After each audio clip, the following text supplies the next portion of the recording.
Hi, everyone. Thank you so much for joining us. Welcome to our October monthly meeting. We're really excited to have you here with us virtually on YouTube Live. We actually don't have any NAMI Northern Virginia announcements this week. We just finished up our walk, which was awesome. We hope you were able to join us. If not, you can still donate. Feel free to check that out at namiwalks.org/Northern Virginia. Just a reminder, as we watch the presentation from Angela today, you can comment in the chat box next to the YouTube video if you have any questions or comments, and we will get to those at the end. I'm really interested to hear this presentation, so I'm just going to turn it right over. We have Angela Alvarez with us, and I'm going to let her introduce herself. Hi, everybody. My name is Angela. I'm going to go ahead and start getting my screen up. Megan, if you can let us know when it's there, that would be great. And you can see it. Looks good. Okay, perfect. My name is Angela Alvarez. I'm the State Trafficking Response Coordinator for the Commonwealth of Virginia, and I work within the Virginia Department of Criminal Justice Services. I'm not going to bore you with my background too much, but I do have an education background originally, and I went to law enforcement, and I worked specifically with trafficking and narcotics for several years. And I started relocating because of my husband's job, and we came to Virginia in 2013. At which time I started working for Prince William County Public Schools as their human trafficking prevention specialist, and was there for several years, which really was beneficial to me because as law enforcement, I worked adult trafficking with people that had been in the trafficking world for many years. And at the school division, I was able to identify the youth that were being groomed and brought into the world of trafficking and see the beginning of that cycle. So that was a very valuable position for me. And then in 2019, the General Assembly established this position at DCJS, and I was hired for this position, and I'm honored to be here with you today. I do just want to go ahead and clarify a couple of things. You're going to hear me using a lot of terminology, and I want to make sure everybody understands how I'm using it. You will hear me say the word victim, and I do not mean that in a demeaning way or in a way to minimize these individuals' lived experiences. But when we're talking about the issue of trafficking, we're talking about it on a continuum. And legally, when somebody is being actively exploited, they are being victimized. As they go through their therapeutic journey and they go into recovery, they become survivors. And so you will hear me saying victim and survivor. If I'm talking about sellers, you're going to hear me saying perpetrators or traffickers, okay? This is a very, very heavy topic, and so I do want you to take care of yourself through it. If at any time you need to step away from your screen, please do so. This is a difficult topic to sometimes discuss. The first thing I always want to make sure people understand is that human trafficking truly can affect absolutely anybody. It affects all socioeconomic statuses, genders, races, and ethnicities. This is an issue that we cannot profile. It is difficult to figure out who our next victim is going to be. It's also very difficult to figure out who our next perpetrator is going to be because perpetrators also cross all boundaries. And the word human trafficking has really become a buzzword in the last 10 or 15 years. And I find that a lot of people don't really have a firm understanding of what human trafficking entails. So we're going to talk about that briefly. Human trafficking occurs in 6 main ways. There's sex trafficking, labor trafficking, organ harvesting, forced marriage, debt bondage, and child soldiers.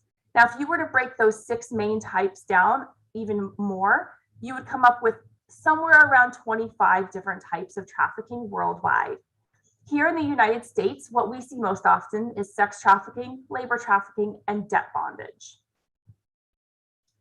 Sex trafficking, by federal definition, is the recruitment, harboring, transportation, provision, or obtaining of a person for the purpose of a commercial sex act, where such act is induced by force, fraud, coercion, or in which the person induced to perform such an act has not attained 18 years of age.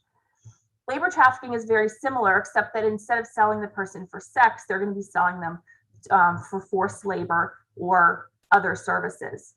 What's important to understand is that when you're talking about a juvenile case, you do not have to prove the force, fraud, or coercion. That is automatically implied because juveniles cannot consent. Okay, so to break that very large definition down visually in your head, we use the AMP model. And this is the federal government came up with this. I did not come up with this, but it's a very useful tool to sort of break that down and think about it. So you can identify these cases in the real world if you come across them.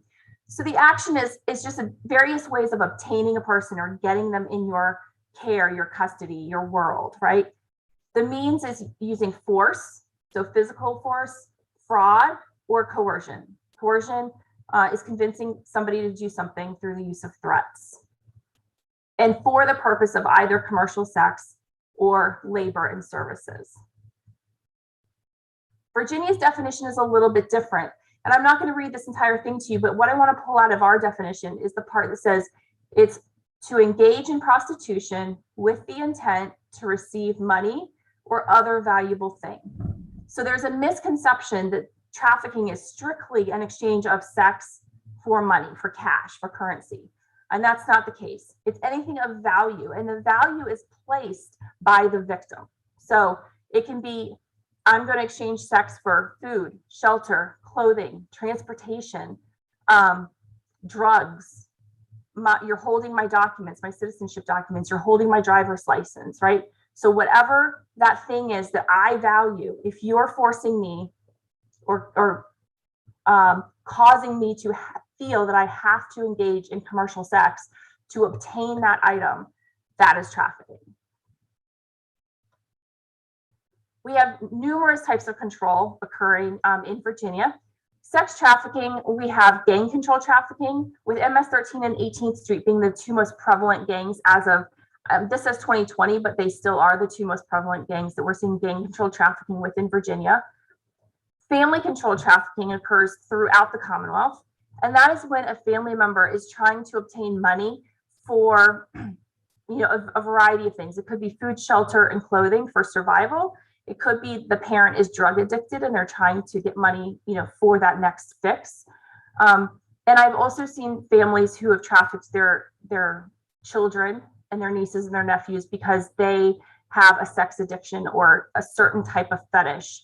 And so they're selling them within their peer group that have the same, addiction or fetish, for the consumption of the entire group.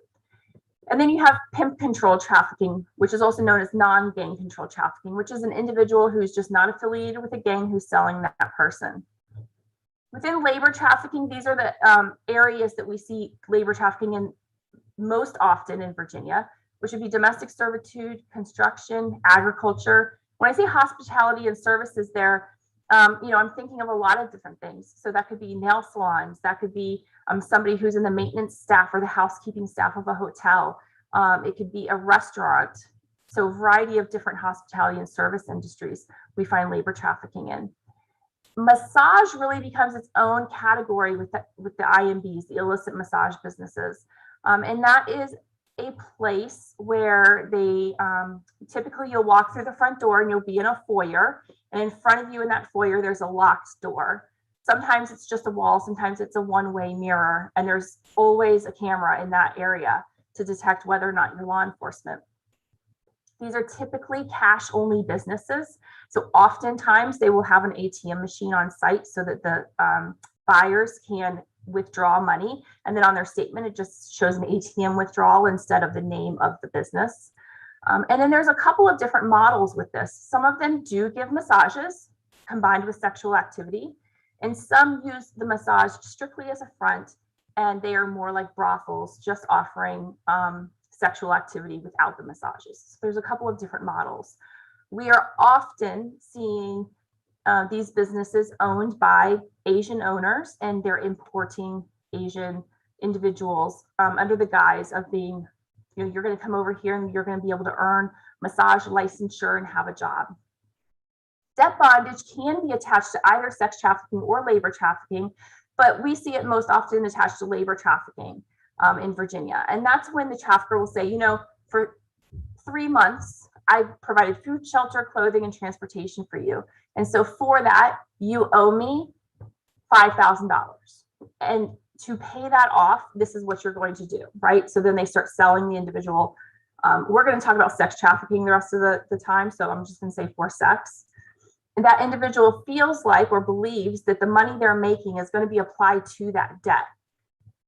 In reality, the trafficker is putting little to nothing toward that debt. And so another period of time will go by and they'll say, another 3 or 4 months have gone by, you still haven't paid off that $5,000 and I'm still giving you all of those services. And so now you owe me $12,000. And that amount never goes down. They're never able to pay that off. So the big question is, why are juveniles? Why are the juveniles being targeted? And this really comes down to development. Juveniles are very easy to manipulate because biologically, your frontal lobe of your brain is the piece that controls your executive functioning. So your problem-solving skills, your decision-making, your organizational skills, and things like that. They're called your executive functioning skills. That's not fully developed until 25 or 26. They used to say 25 firmly. Newer research coming out is saying 26. So somewhere in that 25 to 26-year-old range. So during that development, they're much, much easier to convince to do things, to manipulate. They're easier to convince that you love them and that you're going to take care of them, right? So that's really the biggest reason that they target juveniles versus adults.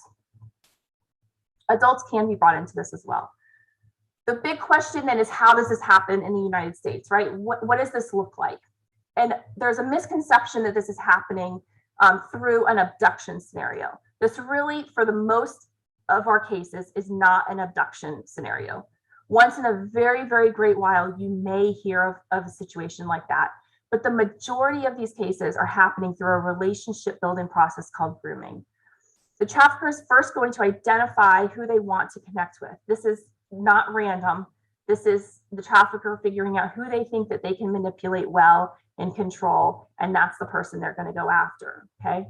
They're going to find a way to connect with that individual, to introduce themselves, to get that foot in the door for that conversation, that first conversation. And they're going to start to build a rapport with them. Once they have that rapport and the juvenile trusts them, they're going to start manipulating them. And then the isolation will start to occur. And this is not necessarily a physical isolation where they're being tied up.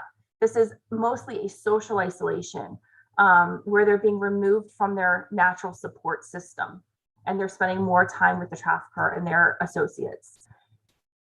Physical abuse is used to maintain control over the entire situation, but emotional abuse is used through this entire process, because in order to get somebody to the point where they're willing to allow themselves to be sold for sex or used for forced labor, either way, you have to make them believe that they're worth nothing, that their life is better with, with the perpetrator, that they can't trust anybody else, right? In order for that to occur. So the emotional abuse goes through this entire process. So when we're talking about connection, there's a few different ways that this can happen. It can happen in person. They're meeting, if they're introduced by a friend or family member, or they meet them at the mall or other public place. They're initially a stranger and they start that conversation. They may exchange phone numbers and then, call them, ask them out, do you want to go to dinner, to bowling, to, do you want to hang out? Very much like a normal dating situation at the very beginning. Or it could be a family member. And we talked briefly about family control trafficking. But the dynamic with family members is very interesting, because there's already an inherent level of control in that relationship where the parent, has this control that is assumed or accepted by the youth already. And so if a family member is going to traffic their son or their daughter or their niece or their nephew, that control piece is already established. So it's much, much easier to introduce them to these behaviors. The other way, and I honestly think the most prevalent way that we've been seeing this happen in the past 5 to 6 years, has been through an increase of technology. And we're not just talking about social media. We're also talking about texting, gaming platforms with kids with the headphones on. Parents don't know who they're talking to, what they're talking about, because they have the headphones on and you can't hear anything. So any technology that can connect to the outside world can be used by a perpetrator to connect with your youth and to start the grooming process. And I cannot identify just one social media app when we're talking about social media. Trafficking is spread across all of them. they're used many different ways depending on which social media app, but the trafficking marketplace is present in all of them. I came across this video and I just want to show it to you. It's about 9.5 minutes long. And I really think this is a powerful video in order to really illustrate to the parents on the call tonight how this happens on social media, what this looks like. Now, this video will not go into trafficking directly, meaning these, what you're going to see in this, no money or valuable thing was exchanged for it, right? So you're looking more at child exploitation, but it really shows the grooming process and that initial connection that we're talking about.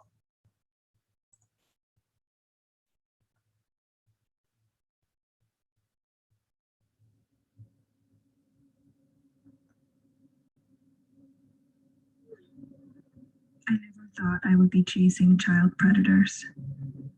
It was 2 years ago when our team intercepted conversations between a 12-year-old girl and a 40-year-old pedophile. He wasn't just talking to her, he was abusing her, coercing her, collecting images and videos, and no one in her life, her parents, sixth grade teacher, or friends, knew what was happening. Of my own. I have 3 kids actually, but you don't have to be a parent to be devastated by this. I work for a tech company that uses artificial intelligence to detect issues like grooming and sexual predation, and this is something we see constantly. These abuses are occurring quietly and mostly go unreported, and we want parents to know exactly what we know about what happens online. So we made a plan.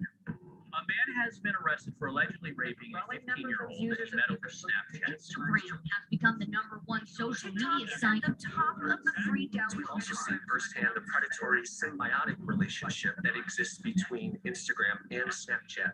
We would create a fictitious 15-year-old girl, complete with a believable social media identity, put her online, and document how long it would take for a predator to approach her. But creating a person out of thin air is complicated. Photos, but we knew we couldn't use an actual teenager. It would have to be someone on our team. I'm 37, but our graphic designers assured me that with the wonders of photo manipulation, they could magically make me look over 2 decades younger. We bought clothes and accessories, studied body language and facial expressions, methodically covered and edited signs of aging, wrinkles, weight shifts, and stretch marks. Meanwhile, we coordinated with federal, state, and local law enforcement.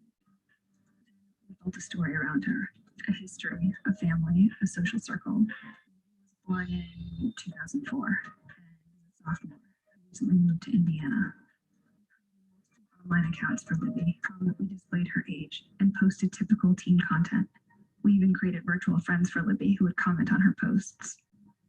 With everything in place, we would launch the project, give it a few months, and see if anyone would buy it. So we hit the button and Libby went live.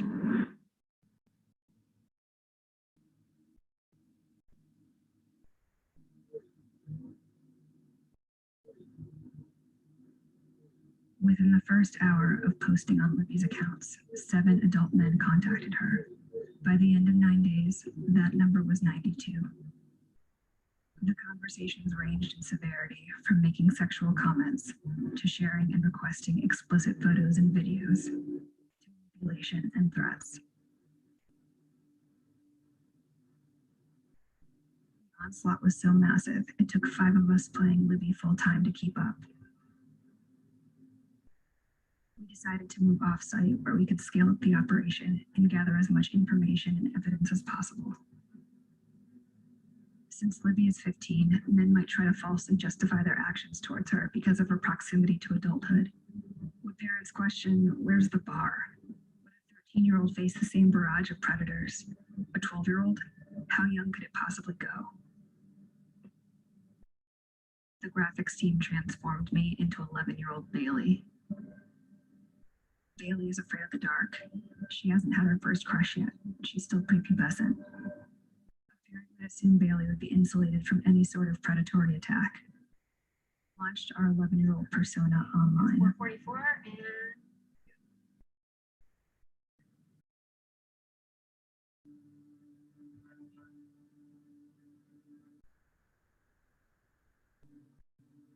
One like from a guy, his profile photo is a penis.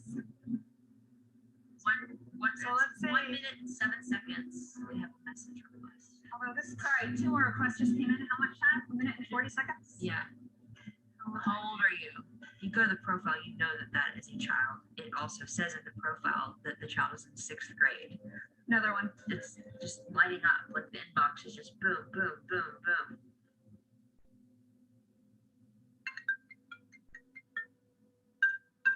An incoming video call in less than 5 minutes.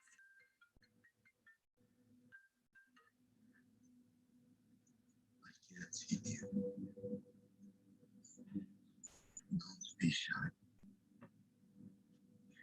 They all say don't be shy. Few parents know just how dangerous these platforms are for so many kids. So we brought some on site so they could see for themselves. 11-year-old Bailey's persona was approached with an even more disturbing level of manipulation and requests.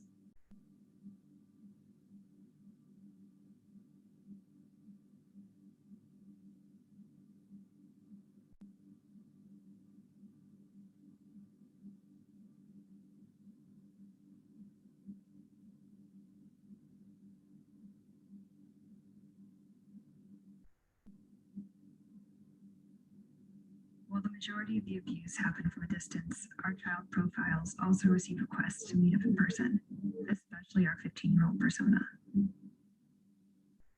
28-year-old Keith was relentless. Like the others, he took no issue with Libby's age.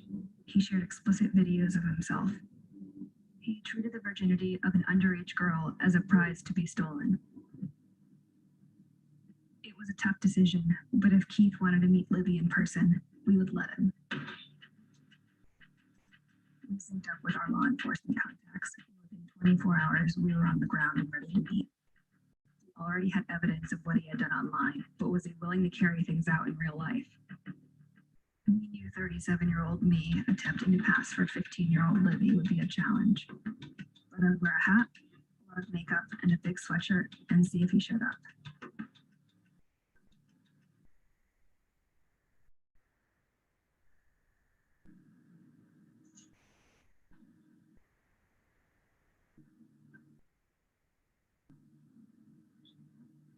Oh, hi. Good. How are you? Nice to meet you too. Good. Well, yeah. Wait, so do you want to go for a walk first? What was that? Oh no, I'm a little nervous. I've never done anything like this before, so I'm a little nervous. Yeah. Okay.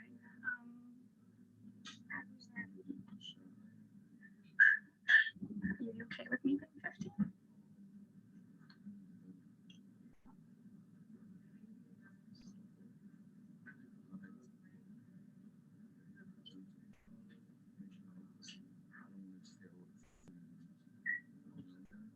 Are you hungry?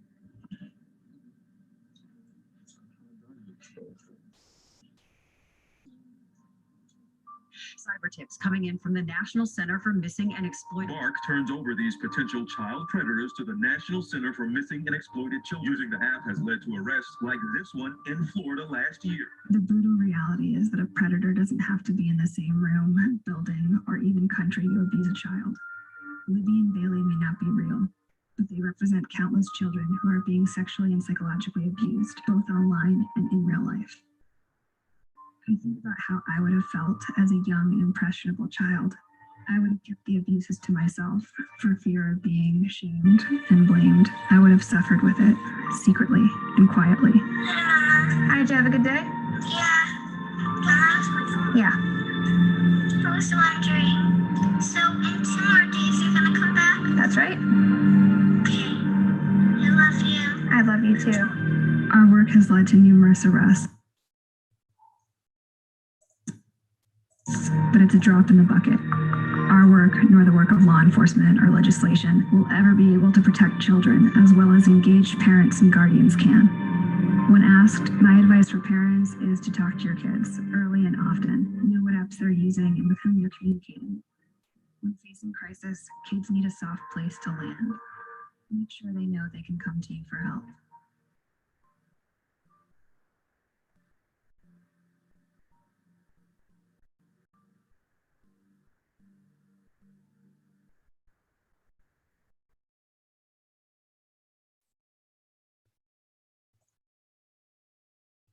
So, you know, when we're talking about connection, they're going to, you know, try to find that way to build that relationship or make that introduction, just like we saw. And that's really what's happening online with many of our youth. For the youth that responds to those individuals, they're going to continue to try to build this relationship. Okay. The perpetrator just needs to figure out what that youth needs. You know, do they want a friendship? Do they need money for themselves or their families? Are they running away from home? Have they been kicked out? Do they want a romantic relationship, or do they have a broken or displaced family where where that perpetrator may be able to try to fill a role in that youth's life? Or is the youth drug addicted? And it's a very, very easy way for them to get their fix without worrying about getting arrested. Once the trafficker figures that out, that's the missing jigsaw puzzle piece. And that allows them to begin the manipulation. Traffickers are very, very skilled at manipulation. They are very charismatic. They know exactly how to convince a youth to do something. Once that youth trusts them, the isolation starts. And this is a social isolation, like I mentioned earlier, right? And the big thing to understand is that by the time you get to this stage, the youth typically has fallen in love with their trafficker. They think this is a real relationship. They think the perpetrator cares about them and loves them and will be there for them. And so it becomes more difficult to break that youth away from the perpetrator. But this is when the trafficker will start to say, hey, let's go to this party. And these are all based in real cases. I can't show you real pictures, but these are all based in real Virginia cases. You know, let's go to this party. It's going to be fun. And when the youth gets there, it's a mixture of buyers, sellers, other victims. And there's a lot of abuse occurring. They desensitize them at these parties to all of the drug use and the alcohol and the sexual activity to get them comfortable in that environment and to get them to feel like this is what you do if you want to be an adult and you want to be mature, right? This is normal. This is okay. Everybody's doing it. They'll start to bring them on weekend trips. And this is where your attendance officers at school will start to notice a decline in attendance. They will start missing either a Friday or a Monday, sometimes both Friday and Monday, but they'll still go to school the rest of the week at first, right? This takes a period of time. You know, let's go shopping. I'll get you whatever you've been wanting that your parent either won't buy you, can't afford to buy you, or that nobody knows that you want, right? Come move in with me. You need to leave your home. You got kicked out. You want to run away. I'll house you. I'll take care of you. We'll have this perfect life together. Once the youth really is comfortable in that relationship, the exploitation starts. Years ago, we used to see them, when I say years, like 5-6 years ago, we used to see some of the cases baby stepping into strip clubs at first, because again, this is desensitization, right? You're just going to dance. You're going to get money for it. Nobody's going to touch you. You're going to be okay. And then they go into the hotels, the brothels. More recently, in the last, current time right now, back to about 4 or 5 years, we saw a shift from the strip club atmosphere to putting them directly into brothels, into hotels, abandoned warehouses, private residences, little apartments above restaurants, for direct sale to the general public almost right away. The physical abuse is used to maintain control over the situation. So when they use narcotics, that really is a way for the trafficker to create what I call the perfect witness. So what will happen oftentimes, that the trafficker will give the youth so much in a dose of narcotics that the youth will sometimes black out. And then they'll be sold numerous times while they're blacked out. And when they wake up, they know something's happened to them, but they don't know who did it to them. And they don't know exactly what happened to them, right? So from a victim's perspective, they are likely not going to go to the police and say, hey, I was at this party I wasn't supposed to be at, and I was taking illegal narcotics. And I know somebody did something to me, but I don't know who, and I don't know what, right? We in the professional world would absolutely take that seriously if that youth came and gave us that story. Absolutely. But from their perspective of not wanting to get in trouble, they're not going to do that. And so from a perpetrator's perspective, using this tactic creates a very perfect witness, because there's little to no chance of, the police coming and following up on that incident. Physical abuse is used, weapons of all types, guns, baseball bats, machetes, steel pipes, you name it, it's been done. We've had victims who have had their house threatened to be burned down. And if that doesn't work, and the youth still wants to leave the situation once they kind of figure out what's happening and that they're kind of stuck there at that point, the trafficker will say, if you don't do this, I'm going to go get your little brother or your little sister, and they are going to take your place to do this. So you can do it, or I'll go get them. And I've not seen a youth turn that down. I've not seen a youth say, well, go get my sibling then. At that threat, the youth complies, and the youth does whatever they're told to do, because they don't want their sibling to go through the same thing that they're going through. Thorne released a survey in 2018, and it was a survivor survey, which I really enjoy survivor surveys when they come out, because it gives you a true look into the status of the life, right, of the world. So in this one, 260 survivors were surveyed, and of those that had a trafficker at that time, 42% stated they trusted their trafficker within 1 month, and 28% said they trusted them within 4 months. So as parents, I want you to think about that for a second. That is one academic quarter that a grooming process takes place in, where the youth trusts them within that period of time. That's very, very, very fast. Think about how quickly that rolls by for you in an academic year. The grooming process results in what's called a trauma bond. And when we ask the question of why do they stay in this, like why don't they leave, right? It comes down to this. They've learned to love them. They've learned to trust them. So a trauma bond is a strong emotional attachment between an abused person and his or her abuser, formed as a result of the cycle of violence. A trauma bond, I'm going to go quickly through this section, but a trauma bond has to have 4 things in order to be effective. There has to be an imbalance of power. There has to be an intermittent reinforcement of abuse. This is exactly like what you see in domestic violence, okay? Abuse, apology, I love you, you know I'm not going to do it again, everything's going to be okay. Everything goes along okay for a while, they get beaten again. So that's what that intermittent reinforcement of abuse is. The victim will deny that abuse is happening, sometimes out of their trauma that they've experienced. They may not remember all of it or remember it in pieces. And then they hide the abuse as well. So as a parent, as a teacher, as whatever you are in your professional life, right? When you're looking at youth, how can you identify that this might be happening?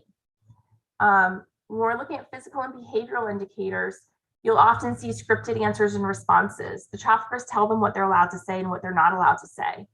A lot of them have a history of abuse. I'm not going to read all of these, but branding or tattoos. Not all tattoos are brandings, but brandings are tattoos. So the big question is, how do you differentiate if it's a regular tattoo or if it's a branding? And that's difficult because brandings take all different pictures, names. It's not one standard thing, right? So it could be the street name of the trafficker. I've seen people that says property of with the street name of their trafficker on them. We've seen back several years ago, we would see money bags, we would see dollar signs, we would see the word daddy, crowns. We see crowns a lot. Where I used to work, we went through a phase where we were seeing roses. So there's a variety of different images, and the challenge is figuring out if it's a regular tattoo or if it's a branding. A branding is used to show ownership and to show who owns that person and that they are for sale. Your school attendance is going to start occurring, in my experience, probably within about 3 months, 2 to 3 months, you'll start to see those long weekends. And when you get to about 3 to 4, 4.5 months, they'll start to disappear for about a week at a time. And that will gradually become longer and longer until they are eventually gone for several months at a time. Hanging out in unfamiliar neighborhoods or states, I put, when we're talking about Northern Virginia, a lot of our youth are being taken to Maryland, DC. Some are being taken up to New York, and those are the main places they're being taken from Northern Virginia. You know, overly attached to a phone, or they have multiple cell phones. That's not, multiple cell phones for a 13, 14, 15-year-old is not necessarily normal. So, medical indicators, untreated injuries. If you're the parent or you're somebody that knows this child for a period of time and you've seen them, for a long period of time, you're going to be able to notice the malnutrition.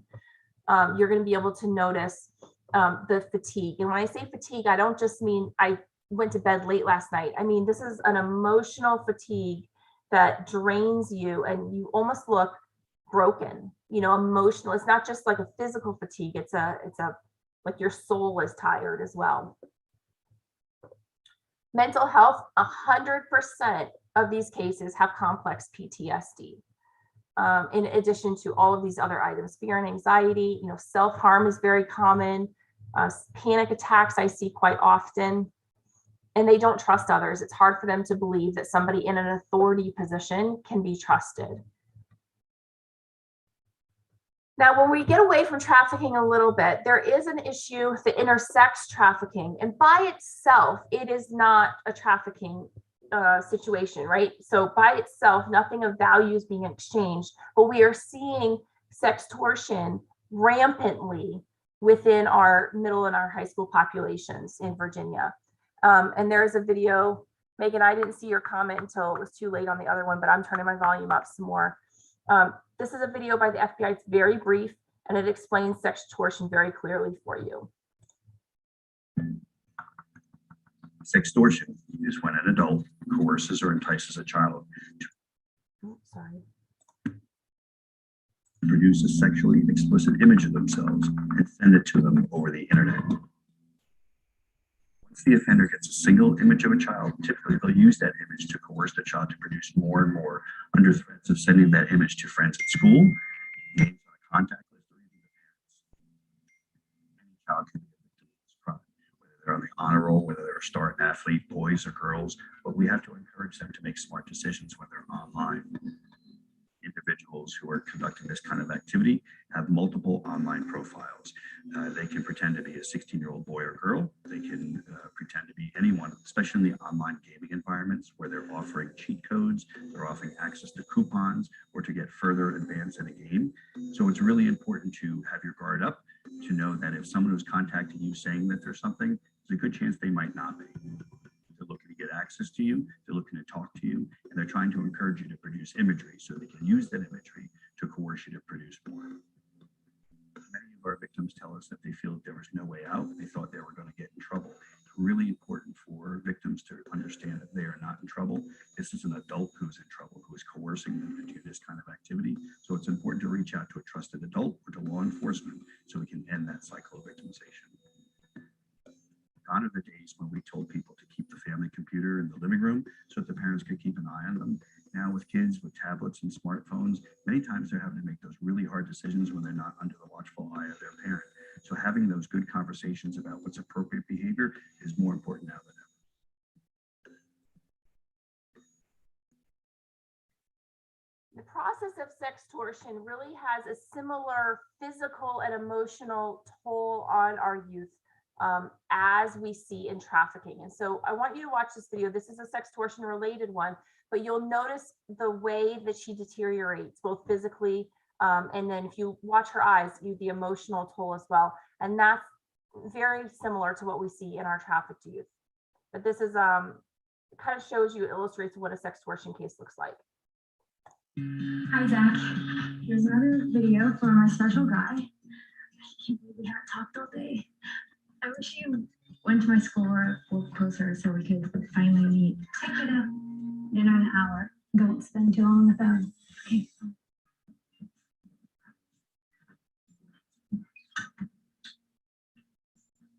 I know you've been waiting for this for a while.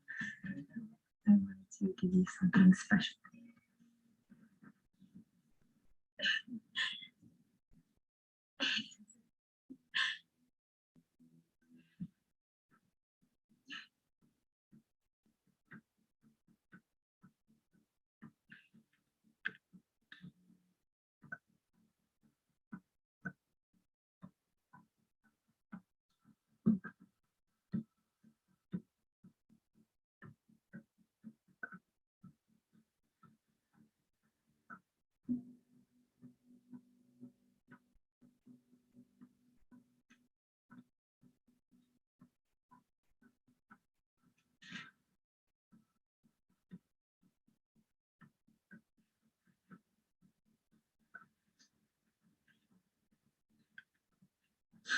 Who are you?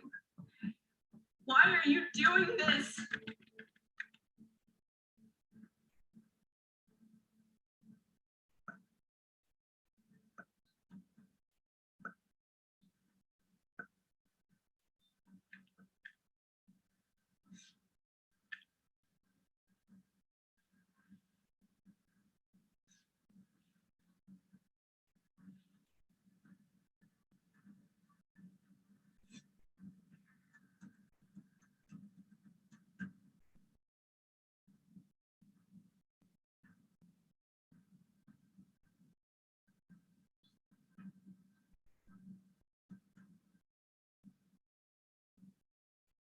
At the end of that video, you saw the screen and it had numerous folders on it. If you talk to the agents that investigate sextortion cases, they'll tell you that the perpetrators often have hundreds, if not thousands, of files on people that they're doing the same thing to. And so if a youth were to say, I'm not doing this, the chance that they are going to carry out their threat of releasing it to whoever they threatened to release it to is very slim. But the youth doesn't know that. And so the youth continues to go through it. They don't want to get in trouble. They don't want to be embarrassed, right? There's lots of reasons for it. But it's important to know that they are doing that to multiple people. And so it's not necessarily the case that it's going to actually, be carried through with. So as parents, if you have this situation, your child is going through any of this, a child is going through any of this, kind of what should you do, right? So as a parent, if this is my child, I'm absolutely first taking them to get a forensic exam at the nearest hospital. And in Northern Virginia, Inova Fairfax has the FACT program, and it's a very, very good forensic exam program that I would absolutely take my child to. Centara can do them as well. If you're in DC, Children's National has a very good program. It's actually run by the same director that's at Inova Fairfax. Very, very good program. If you're down in the Richmond area, Bon Secours, Carillion down in the western and southwestern part has a very good program as well.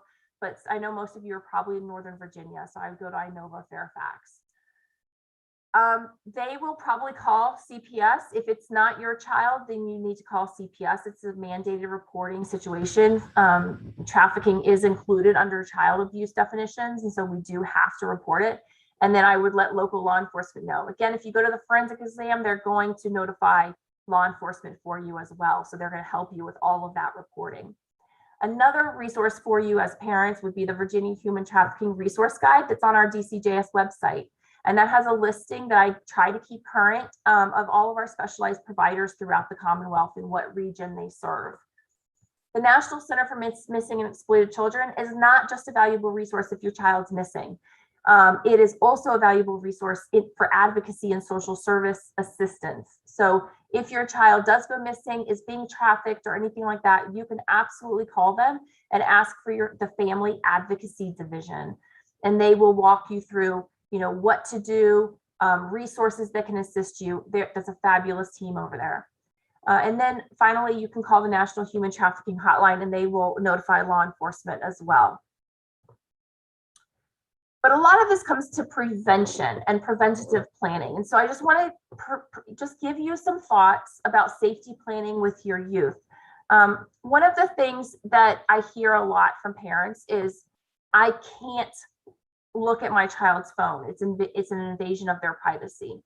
And I want to make sure you all understand, your child's a minor and you purchased that phone, that device, that whatever electronic device it is, computer, the iPad, whatever, you're paying for service on that. You have the right to look at what they're doing at any time, and you have the responsibility to keep your child safe. And so there's nothing wrong with, making sure that your child understands that with a cell phone comes responsibility, and I'm going to be able to check your cell phone at any time to see what's happening on there to make sure that you're staying as safe as possible, right? So this is one sample cell phone contract that you could use. If you go on the internet and you just search cell phone contract, there are so many different templates that you could pull from for ideas, and you can create an agreement between you and your child of what you expect of them and what they can expect of you when it comes to electronic devices. Use monitoring and connection tools. So these are 4. There's quite a few. If you just search, internet monitoring and content monitoring tools, you will get a plethora of them. I narrowed it down to these 4 right now because I did quite a bit of research for 2021 to see which services are the most reliable or considered the most comprehensive. And these 4 kept coming up. So Life 360 is really one that allows you to monitor your child in the real world. So like when they're driving, you can see where they're at. If they get into a crash, it'll notify emergency services that there's been a crash. So it operates very much in the real world. Circle is a device that you hook up to your router at home, and you can set what time you want the internet to be turned off. You can pause the internet at any time. You can block websites entirely or categories of websites entirely. So you can kind of give your child customized access to the internet. Custodio is sort of like a Life 360 and a Circle put together in one software package. And then Bark is a little bit different because Bark is content monitoring. So it's not just blocking a website, but it identifies several different areas. And when you set this up on your child's devices, it notifies your child that you're setting this up, and it explains to them that you're not spying on them, and it requests them to put in their password for the sites that you want to monitor. You go through and say, my child's using these sites, these apps, right? And then it sends them, hey, your parent's doing this. It explains it. They want you to please log in using your password so that you're not giving their password to your parent. So it sort of talks through this relationship between the parent and the child to be collaborative and to have that conversation about internet safety and online expectations. But it looks for these topics here: violence, mental health, bullying, sexual content, suicide, self-harm, and drugs and alcohol.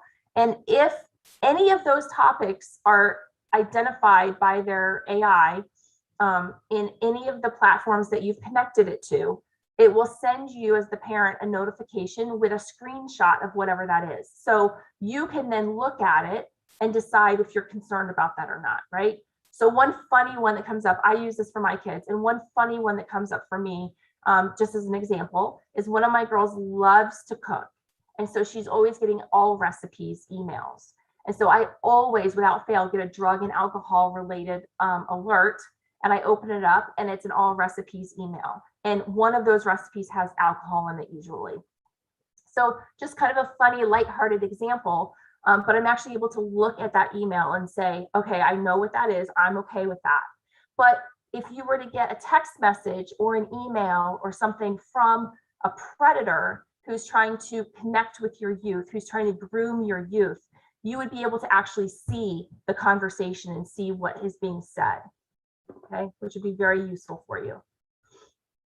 Additionally, here's some resources. I was trying to think of valuable things that pack a lot of punch in them, because I know we have very little time with our families and our careers and everything going on in our lives. And so I tried to find things that really would make good use of your time. Parents Sex Trafficking Brochure by ASU is a fabulous one to look at. It gives you a lot of information additionally, and on top of what I've given you tonight about trafficking, and how to talk about human trafficking with children and adolescents from Baylor is also a very, very good document to look at.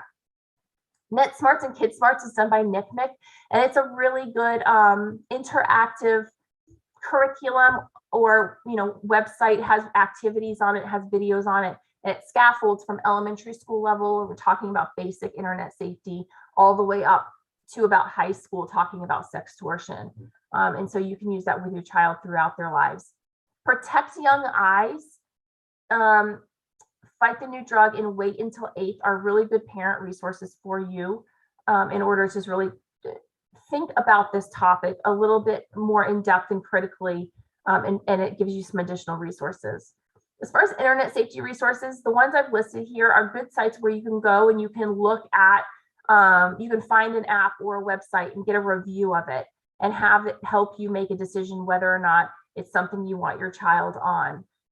We have very little time in the day and there are millions of apps and websites. And so these sites make it their full-time job to help us kind of weed through that. One example that I'm going to show you is from NetAware. And I like NetAware because of the way that they display the information. So this is one that I pulled up about Bigo. This is an app that allows live streaming with others around the world. This is very much like a Omegle.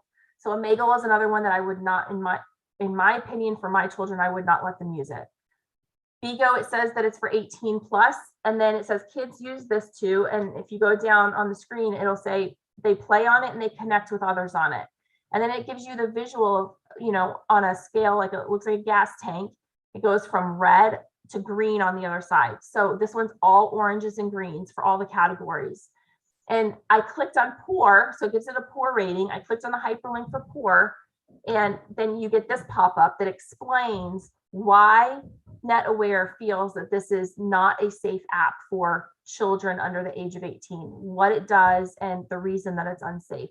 So this allows you to, you hear a child talking about a new app they're using, or you hear something on the news about an app, you can go to these sites, you can put in the name of that app or that website or that game, and it will give you a review of it so that you can make an educated decision about what you want to do.